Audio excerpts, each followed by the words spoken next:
بسم اللہ الرحمن الرحیم۔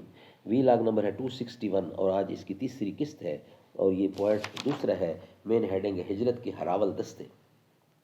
ناظرین، یہ کتاب ہے سیرت النبی کی، پیج نمبر ہے 220 جس سے ہم آپ کے سامنے یہ بیان رکھ رہے ہیں۔ اس کتاب کے رائٹر ہیں مولانا صفی الرحمان مبارک پوری رحمۃ اللہ علیہ۔ اس کتاب کا ٹائٹل ہے الرحیق المختوم، سیرت النبی صلی اللہ علیہ وآلہ وسلم پر دنیا بھر میں اول انعام یافتہ یہ کتاب ہے۔ رابطہ عالم اسلامی مکہ مکرمہ کے زیر اہتمام منعقدہ سیرت نگاری کے عالمی مقابلے میں اول آنے والی عربی کتاب کا اردو ترجمہ۔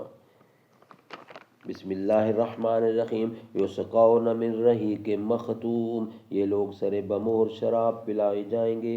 بسم اللہ الرحمن الرحیم۔ وَإِن تُطِیعُوهُ تَهْتَدُوا، اور اگر اس کی فرما برداری کرو گے تو راہ پاؤ گے۔ تاریخ کہہ رہی ہے کہ رومی کے سامنے دعویٰ کیا جو پورس دہران خام تھا،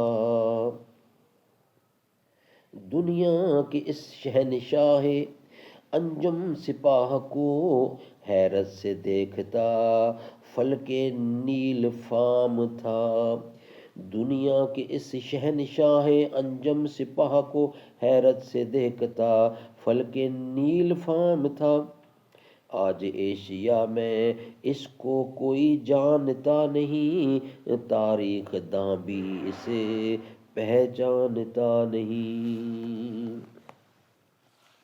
پیج 261 اور تیسری قسط ہے آج کے لحاظ سے۔ ناظرین، ہجرت کے ہراول دستے، اس کا یہ سب پوائنٹ ہے نمبر 2۔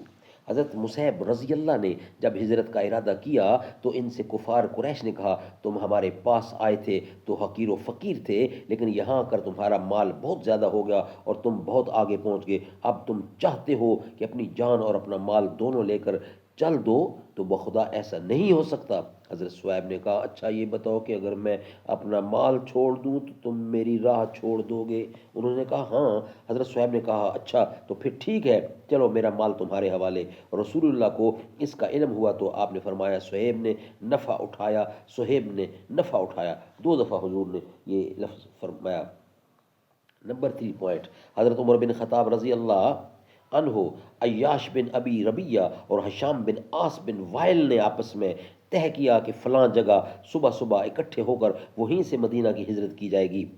حضرت عمر رضی اللہ اور عیاش رضی اللہ تو ہر وقت مقرر پر آ گئے، لیکن حشام کو قید کر لیا گیا۔ پھر جب یہ دونوں حضرات مدینہ پہنچ کر قباء میں اتر چکے تو عیاش کے پاس ابو جہل اور اس کا بھائی حارث پہنچے، تینوں کی ماں ایک تھی۔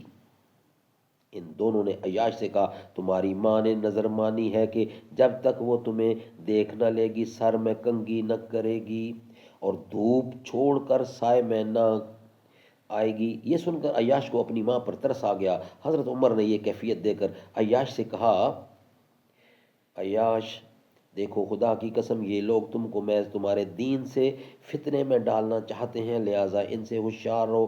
خدا کی قسم اگر تمہاری ماں کو جوؤں نے اذیت پہنچائی تو وہ کنگھی کر لے گی اور اسے مکہ کی ذرا کڑی دھوپ لگے گی، وہ سائے میں چلے گی۔